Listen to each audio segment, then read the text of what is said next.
यही बात उन्होंने अपने आत्मकथा में लिखी है और उसी का ही एक अंश आपको पढ़ने के लिए है। बस बहुत ज्यादा बड़ी नहीं है, 3-4 पन्नों की ये छोटा सा पाठ है। जिस प्रकार उनकी आत्मकथा का शीर्षक माझे सत्याचे प्रयोग था, उसी प्रकार आपको जो अभ्यास के लिए पाठ है उसका शीर्षक भी बड़ा अच्छा है, मेरा विद्यार्थी काल। कहा जाता है कि मनुष्य आजन्म छात्र होता है। पढ़ना पढ़ाना हमसे कभी छूटता नहीं है। अब हमें देखिएगा, हमने कई साल बीत गए, स्कूल पूरा किया, कॉलेज की शिक्षा पूरी की, लेकिन आज भी हम आपको पढ़ाते हैं और आपको पढ़ाते पढ़ाते हम स्वयं पढ़ते हैं, क्योंकि जन्म लेने वाला हर मनुष्य आजीवन कुछ ना कुछ सीखता है। अपितु मनुष्य का जन्म कैसे होता है ये हमें खुद पता नहीं जब हमने जन्म लिया था, लेकिन आज हम दूसरों को जन्म लेते हुए देखते हैं जन्म कैसे होता है, और आखिरी दम तक, आखिरी सांस हे राम कह के जब हम छोड़ते हैं, तब हमें मृत्यु कैसी होती है ये अभी हम सीखते हैं, और वो मृत्यु कैसी होती है ये सीख कर हे राम कह के इस दुनिया से विदाई लेते हैं। सीखना जारी है। हर व्यक्ति का अपना विद्यार्थी काल होता है। हम भी अपने विद्यार्थी जीवन से गुजरे हैं। आप कहेंगे अभी आप प्रोफेसर बने, बीए, एमए, पीएचडी किया, 8-10 किताबें लिखी, आप विद्यार्थी जीवन में बड़े होशियार होंगे, बड़े प्रतिभाशाली होंगे ना? नहीं, आपके जैसे हम आम छात्र थे। जन्मता प्रतिभाशाली कोई एक आध दूसरा होता है, जो 12वीं में राज्य में पहला आए, आईआईटी में पहला आए। हम आपके जैसे ही थे, लेकिन जिंदगी में कभी कभार एक ऐसा मोड़ आता है कि उस मोड़ पर हमारे जीवन को एक नया पक्ष मिलता है, और वहां से फिर जो मनुष्य उठता है वो आगे ऊपर चला जाता है और अपना नाम कमाता है। विद्यार्थी जीवन में हर कोई ऐसा ही होता है। अभ्यास करने से अच्छा नहीं लगता, खेलना कूदना बड़ा सभी को प्रिय होता, वही गृहपाठ, वही होमवर्क, वही टीचर की डांट। हमारे जमाने में मारपीट, आपको नहीं थी मारपीट? हमें तो बहुत पीटते थे स्कूलों में, वो भलाई के लिए, हमारी भलाई के लिए, अच्छाई के लिए। लेकिन आज के पेरेंट्स को अच्छा नहीं लगता मेरे बच्चों को पीटने वाले, आप टीचर कौन होते हो? खैर छोड़िए उन बातों को। महात्मा गांधी ने मेरा विद्यार्थी काल आप जैसे विद्यार्थी छात्रों के सामने प्रस्तुत किया है। क्यों प्रस्तुत किया? ये पाठ हम क्यों पढ़े? क्योंकि विद्यार्थी जीवन में गांधी जी ने जो गलतियां की, मोहनदास ने, वो गलतियां आप करे, क्योंकि गलतियां किए बिना हम सुधरते नहीं है दोस्तों। जब तक रास्ते में गड्ढा है, गड्ढे में गिर कर नहीं पड़ेंगे, ठेस नहीं लगेगी, तब तक हमें संभल कर चलने की सीख नहीं मिलती। इसलिए गड्ढे में गिरना अच्छा है, गलतियां करना अच्छा, लेकिन बार बार गलतियां मत कीजिएगा। दूसरी बात, तीसरी बार उन गलतियों को सुधारो, और यही अंतिम सीख है गांधी जी की, और यह पाठ इसलिए आपको रखा गया। मेरा विद्यार्थी का देखेंगे उस पाठ की ओर। गांधी जी प्रारंभ में ही ये कबूल करते हैं, ये स्वीकार करते हैं, मैं अपने स्कूली जीवन में कोई बहुत होशियार, बुद्धिमानी, प्रतिभाशाली छात्र नहीं था। कबूल करते हैं, मैं एक आम छात्र था। आम छात्र। लेकिन मैं होशियार नहीं था, लेकिन मैं मूर्ख भी नहीं था। देखिए, मैं होशियार नहीं था और मूर्ख भी नहीं था। वे कहते हैं मैं स्कूली जीवन में अपने अध्यापकों शिक्षकों से हमेशा प्रेम प्राप्त करने में काबिल हुआ। अध्यापकों का मुझे प्रेम मिलता था।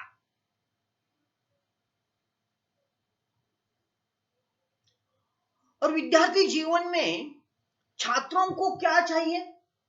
पढ़ाई और छात्रों का चाल चलन। और ये चाल चलन अच्छा होगा, उसकी पढ़ाई अच्छी होगी, तो अपने आप अध्यापक छात्रों से प्रेम करता है। उन्होंने कहा है कि चौथी कक्षा तक मैं आम छात्र था, लेकिन 5वीं कक्षा में आते आते पढ़ाई में मेरी रुचि बढ़ गई। और रुचि इतनी बढ़ गई कि मुझे छात्रवृत्ति मिली, स्कॉलरशिप मिली।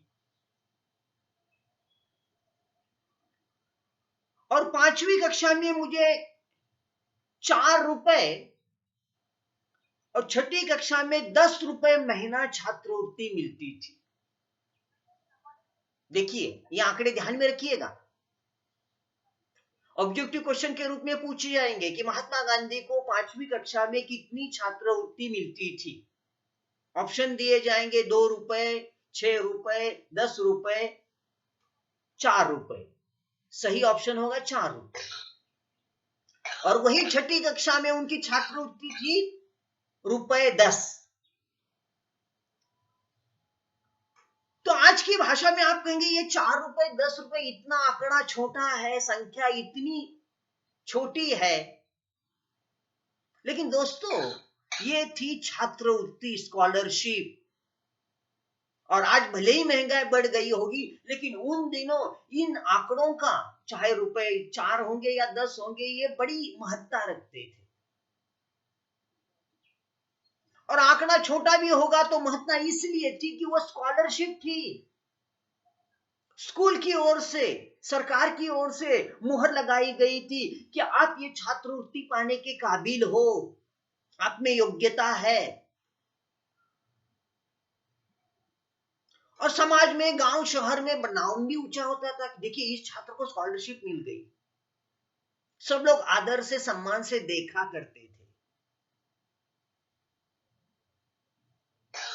तो गांधी जी ने कहा है कि 40-50 छात्रों की उस क्लास में, मैं जिस प्रांत से, शहर से आता था, सोरठ से, उसमें सोरठ के बहुत कम छात्र हुआ करते थे। और उसमें से मुझे छात्रवृत्ति मिल गई तो मैं खुशी से फूले नहीं समाया, बड़ा आनंद हुआ, खुशियां हुई। छात्रवृत्ति मिल गई, लेकिन फिर भी मोहनदास का यह कहना था कि मैं उसके योग्य नहीं था। क्योंकि प्रारंभ से ये बचपन का छात्र मोहनदास जो है, वे कहते आए कि मुझे 2 बातों का बड़ा आकर्षण था, एक आचरण और दूसरा सदाचार। कि छात्रों के रूप में हमारा आचरण अच्छा हो, सदाचारी हम हो। यानी कि क्या हो? देखिए, स्कूली जीवन हो, कॉलेज जीवन हो या छात्र जीवन हो, उसमें एक वाक्य बड़ा महत्वपूर्ण है कि जो कई दफा इसके पहले आपने सुना होगा, पढ़ा होगा। वो वाक्य है, विद्या विनयन शोभते। कि जिसे भी विद्या प्राप्त करनी है उसके पास विनय चाहिए, नम्रता चाहिए, झुकने की वृत्ति चाहिए। क्योंकि हमें कुछ लेना है सामने वाले से। और हमारे सामने कौन बैठा है?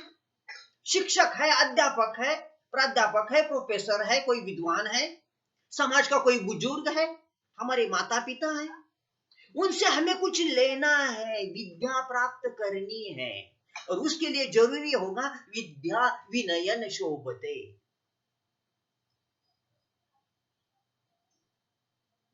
और छात्र मोहनदास को ये दो बातें काफी प्रिय थी कि मेरा आचरण अच्छा हो, मैं सदाचारी बना रहूं। क्योंकि देखिएगा, उनके आचरण में कहीं कोई गलती हो गई तो उन्हें केवल दुख ही नहीं होता था, वे रो पड़ते थे, रोना आता था कि मेरे आचरण में ये गलती क्यों हुई, और रो पड़ते थे।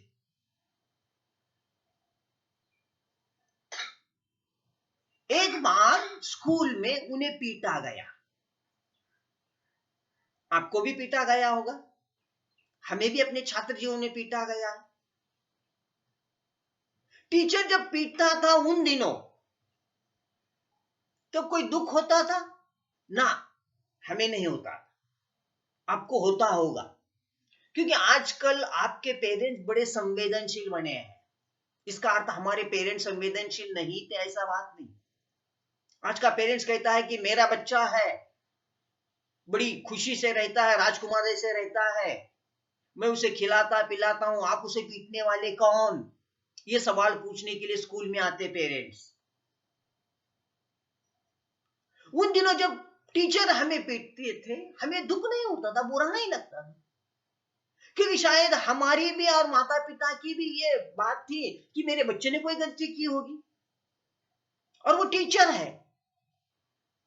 और एक बात हमेशा आज भी और भविष्य में भी ध्यान में रखिएगा, टीचर कोई दुश्मन नहीं होता, वो आपकी केवल दुख देने के लिए पीटता नहीं, आपने कुछ गलतियां की होगी, उस गलतियों को सुधारने के लिए पीटता है। और घर में जैसे आपके माता पिता होते हैं, वो पेरेंट्स होते हैं, पालक होते हैं, उसी प्रकार स्कूल में हर टीचर आपका पेरेंट्स होता, पालक होता। और वो टीचर जब छात्रों को पीटता है, वो वही टीचर होता है जो छात्रों से प्रेम भी करता। किसी छात्र को समझ में नहीं आया तो एक बार, दो बार, तीन बार उसे पढ़ाता, कई उदाहरण देता। यानी कि पीटने वाला भी वो टीचर है और प्यार करने वाला भी वही टीचर होता है। गांधी जी को बचपन में पीटा गया, उन्हें बड़ा दुख हुआ, वो रो पड़े। उनके स्कूल के एक हेडमास्टर थे, दोरावजी एदलजी गीमी, ये हेडमास्टर थे। नाम को ध्यान में रखिएगा, ऑब्जेक्टिव क्वेश्चन में पूछा जाएगा कि गांधी जी के स्कूल के हेडमास्टर का नाम क्या था। कई ऑप्शन दिए जाएंगे, उनमें एक होगा दोरावजी एदलजी गीमी, गीमी सरनेम है, तो ये उनके हेडमास्टर थे। ये हेडमास्टर बड़े अच्छे थे, उन्होंने स्कूल को अच्छा अनुशासन लगाया था। उन्होंने अपने छात्रों के लिए छात्र कसरत करे, इस पर वो जोर देते थे, और छात्रों को कसरत करने के लिए वो छात्रों के लिए क्रिकेट और फुटबॉल, इन दो खेलों का आयोजन करते थे, फुटबॉल और क्रिकेट। लेकिन मोहनदास को इन दो खेलों से बड़ी नफरत थी, ये दो खेल उन्हें अच्छे नहीं लगते थे, क्योंकि बचपन से गांधी जी का स्वभाव थोड़ा सा बचने का था, और फुटबॉल और क्रिकेट में कोई बहुत बड़ी आपाधापी होती है, एक खिलाड़ी दूसरे खिलाड़ी से टकराता है, बॉल लेने के लिए दोनों में झगड़ा चलता रहता है। इस कारण गांधी जी को इन खेलों से नफरत, ये खेल उन्हें अच्छे नहीं लगते। गांधी जी को कसरत बड़ी प्रिय थी, कसरत करना, मेहनत करना, और इन दो खेलों से गांधी जी को लगता था कि इन दो खेलों से मुझे नफरत है, लेकिन कसरत मुझे अच्छी लगती, इसलिए वो कसरत करने के लिए घूमना फिरना पसंद करते थे। आज की भाषा में वॉकिंग। किसकी खांसी की आवाज आती है, वो अपना माइक्रोफोन म्यूट करे।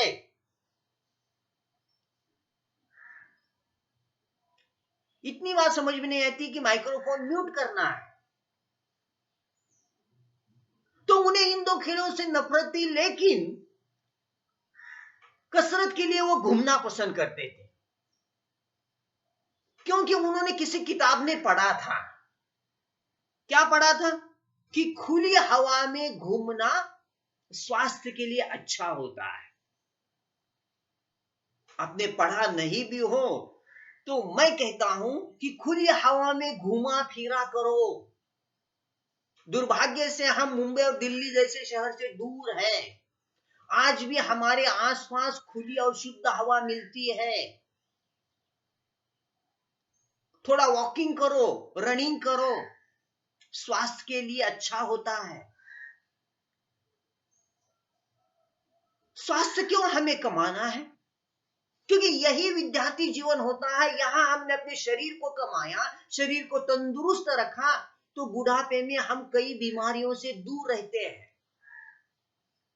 इसलिए संस्कृत में एक बड़ी अच्छा वाक्य है, शरीर माध्यम खलुल धर्म साधनम, कि हमें अपने जिस धर्म की प्राप्ति करनी है, जिस कर्तव्य की प्राप्ति करनी है, उसका माध्यम शरीर है। और स्वस्थ शरीर में स्वस्थ आत्मा निवास करती है। आत्मा यानी कि हमारे विचार अच्छे हो, तभी विचार अच्छे होंगे जब हमारा शरीर, हमारा स्वास्थ्य ठीक ठाक तंदुरुस्त होगा। और उसके लिए कसरत जरूरी। और कसरत में गांधी जी को फुटबॉल और क्रिकेट के खेल पसंद नहीं थे, लेकिन कसरत उन्हें अच्छी थी, इसलिए वो घूमना फिरना पसंद करते थे। और उस मोहनदास ने अपनी उस आत्मकथा में एक वाक्य कहा है, वो वाक्य पढ़कर सुनकर मुझे भी बड़ी हैरानी हुई। वे कहते हैं कि उन दिनों मैंने जो घूमने फिरने का कसरत की, उस कारण मेरा शरीर थोड़ा सुगठित हुआ। लेकिन आज जब वो गांधी जी का वो चित्र हम देखते हैं कि पंचा पहने हुए, हाथ में लाठी लिए हुए, लगता है कि सिर्फ हड्डियों का वो सांपला है। खैर, गांधी जी ने कहा है तो हम मान लेते हैं कि उनके घूमने फिरने से उनका शरीर सुगठित हुआ था। दूसरी बात, वो फुटबॉल और क्रिकेट इसलिए नहीं खेलना चाहते थे कि वही वक्त था कि खेलने का वक्त संध्या के समय 5 बजे हम मैदान में जाते खेलने के लिए, कि दिन भर कोई स्कूल होगा, कोई होमवर्क होगा, 5 बजे घर के माता पिता भी छोड़ते, चलो जाओ खेलने के लिए। स्कूल में भी 5 बजे खेल का आयोजन होता था, क्रिकेट और फुटबॉल। इसलिए इन दोनों खेलों के प्रति गांधी जी को अरुचि थी, क्योंकि यही वो समय था कि वो पिताजी के सेवा करें, पिताजी के हाथ पैर दबाकर उनकी सेवा शुश्रूषा करने का यही वो समय था। इसलिए वो छोटे से मोहनचंद के सामने बड़ी वृद्धावस्था पहुंची थी कि अब मैं क्या करूं, अब मैं क्या करूं, खेलने के लिए जाऊं या पिताजी की सेवा करूं। और उस वक्त मोहनदास ने फैसला लिया कि नहीं, मैं खेलने के लिए नहीं जाऊंगा, मैं पिताजी की सेवा करूंगा, हाथ पैर दबाऊंगा, सर की मालिश करूंगा। मोहनदास का यह ख्याल भी अच्छा है, अपने बूढ़े माता पिता की सेवा करना ये बच्चों का धर्म है। पता नहीं आप अपने उस धर्म को कितना निभाते। देखिए, वो माता पिता कि जिन्होंने आपको इस दुनिया के दर्शन करवाए, आपको जन्म दिया, पाल पोस कर बड़ा किया, आपको वो तालीम देते हैं, शिक्षा देते हैं, स्कूल की, कॉलेज की, उनकी सेवा करने का करते जाइए, रोज करते जाइए। उनके आशीर्वाद मिलेंगे, शुभाशीष मिलेंगे, उनका प्यार मिलेगा। लेकिन आजकल की पीढ़ी, मुझे पता नहीं अपने माता पिता, बूढ़े माता पिता की कितनी सेवा करती है। करनी चाहिए, मैं कहूंगा रोजाना करते जाओ। सेवा ही क्यों, रोज उठते ही किसी देवी देवताओं के दर्शन आपको करना है, कीजिए। पहले माता पिता के चरणों को स्पर्श कीजिए, क्योंकि वो पहले आपके देवी देवता है। इसलिए गांधी खेलने के लिए नहीं जाते थे, उसके बजाय अपने पिताजी की सेवा करते थे। स्कूल में इसी कारण एक बार वो ग्राउंड पर नहीं गए खेलने के लिए, तो हेडमास्टर जिनका नाम गीमी था, दोरावजी एडलजी गीमी, इन्होंने छात्र मोहनदास को 1 आने का जुर्माना लगाया, दंड किया कि 1 या 2 आने आप घर से लेकर आइएगा, जुर्माना। गांधी जी को इस बात का दुख नहीं था 1 आना 2 आना, क्योंकि उनके घर के वे अमीर थे, वैसे सुनार का बहुत बड़ा धंधा था, उनका पेशा था, पेढ़ी थी। इस कारण 1 आना 2 आना देना उनके लिए कठिन नहीं था, लेकिन उन्हें दुख हुआ, मुझे जुर्माना क्यों हुआ? क्योंकि मैंने कोई गलती नहीं की। हाँ, गलती की स्कूल की तरफ से कि मैं खेलने के लिए नहीं गया, लेकिन मैं खेलने के लिए नहीं गया, मैं आवारागर्दी करते घूमता फिरता नहीं रहा, मैं अपने पिताजी की सेवा में वो समय लगाया, तो मुझे जुर्माना क्यों? चलो बाद में वो जुर्माना उनका मुआवजा हुआ। तो इस तरह से कुल मिलाकर हम यह देखेंगे कि मोहनदास ये छात्र व्यायाम करने के बजाय, खेलने कूदने के बजाय घूमने उन्हें पसंद था। तो यही एक उनका प्रसंग। दूसरा प्रसंग आता है उनका सुलेखन। सुलेखन अक्षर।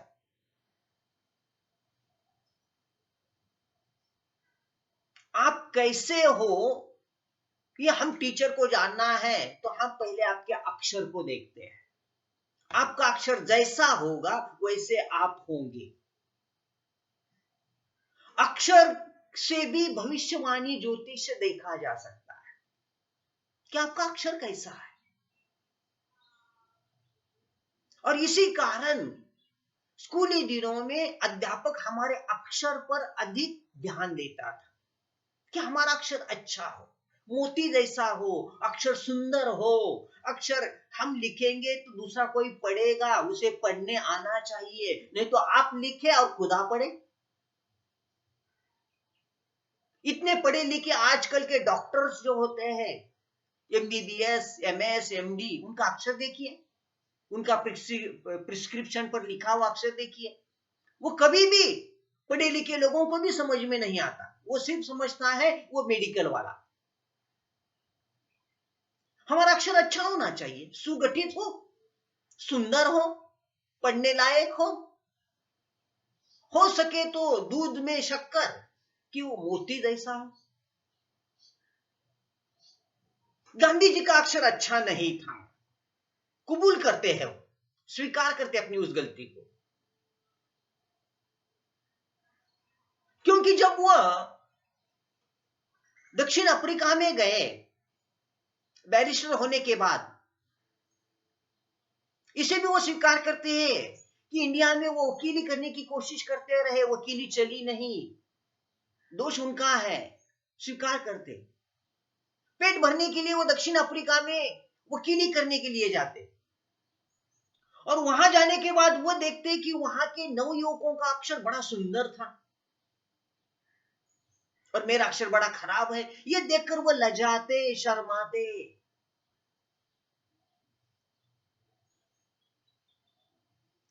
और तब उन्हें लगा कि मेरा भी अक्षर अच्छा होना चाहिए।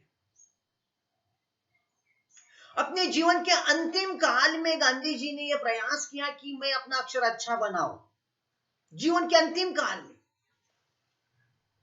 और तब कहीं जाकर उनको उसमें कामयाबी, थोड़ी कामयाबी मिली, थोड़ा उनका अक्षर सुधर गया। तो देखिए, बुढ़ापे में भी अगर हमने अपनी मंजिल को तय किया तो उसे हम प्राप्त कर सकते हैं, अक्षर को अच्छा बना सकते हैं। इसके बाद तीसरा प्रसंग अपने स्कूली जीवन का आता है कि स्कूली जीवन में उन्हें संस्कृत अच्छी नहीं लगती थी। गणित से भी उन्हें, रेखा गणित इस विषय से भी संस्कृत बड़ी कठिन लगती थी। होता है स्कूली दिनों में, आप भी देखिए, कुछ विषय पसंदीदा थे, कुछ विषय नापसंद थे। ये हर एक की अपनी अपनी रुचि, पसंद। ये विषय क्यों पसंद है, क्यों नापसंद है, ये कि हर किसी छात्र के व्यक्तित्व पर निर्भर होता है। कभी कभी पढ़ाने वाला टीचर भी उसके लिए कारण बनता है। कोई टीचर वो विषय काफी अच्छी तरह से पढ़ाता है, हो सकता है वो विषय, कोई टीचर वो उस विषय को अच्छा ना पढ़ाते हो। खुद की रुचि, टीचर, वह अल्प ज्ञान, ये कई कारण ऐसे होते हैं कि कोई विषय अच्छा लगे, कोई विषय बुरा लगे, कोई पसंद हो, कोई नापसंद। मोहनदास को भी रेखा गणित से भी कठिन संस्कृत विषय लगता था। वैसे संस्कृत पढ़ाने वाले टीचर काफी सरल थे, लेकिन उस वक्त तो ऑप्शन के रूप में यह था, इच्छित था कि आपको संस्कृत आप पढ़े या फारसी पढ़े। फारसी, क्योंकि आजादी के पहले की बात है ये। गांधी जी ने संस्कृत और फारसी, इन दो विषयों में से संस्कृत को नहीं चुना, फारसी विषय को चुना। कुछ दिनों के बाद संस्कृत के टीचर को लगा रही है करमचंद गांधी का बेटा है मोहनदास, और उसने फारसी विषय चुन लिया, संस्कृत को नहीं चुना।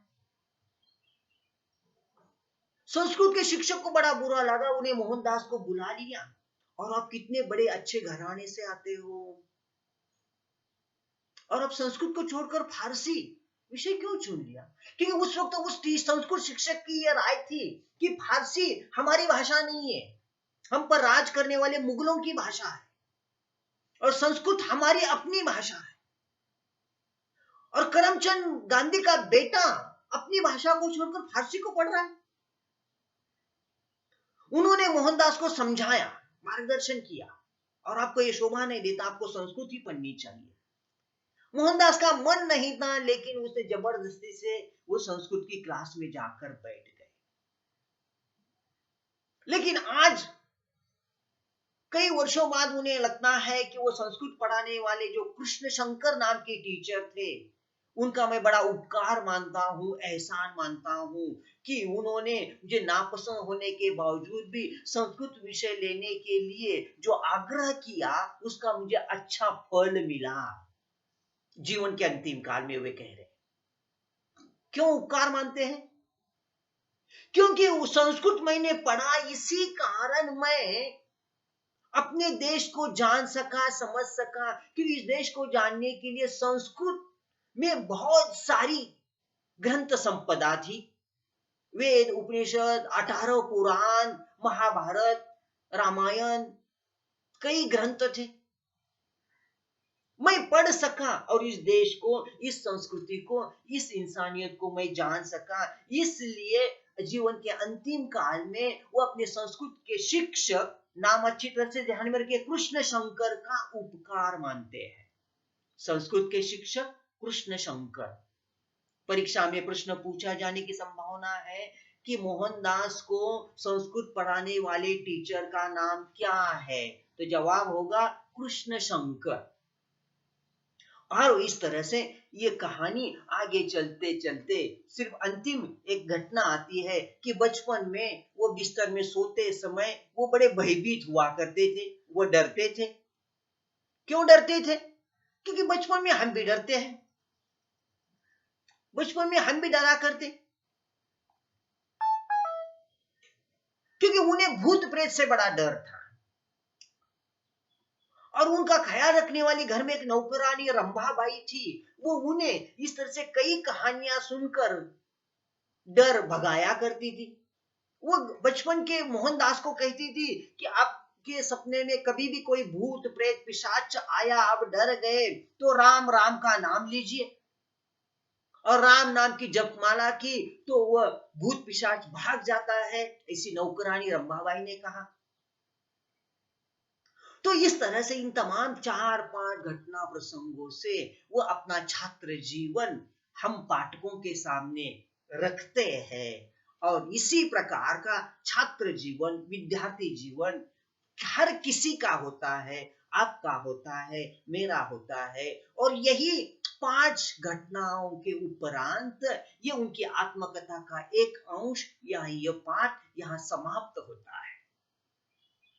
मेरा विद्यार्थी काल इस पाठ को लेकर आपके मन में कोई शंका हो, कोई संदेह हो, कोई प्रश्न उठते हो तो उसे जरूर पूछिएगा, हम उस प्रश्नों का उत्तर देने की कोशिश करेंगे। तो आज के लिए हम यही रुकते हैं, अगर आपके कोई प्रश्न हो तो उसे पूछिए। है कोई प्रश्न? हेलो,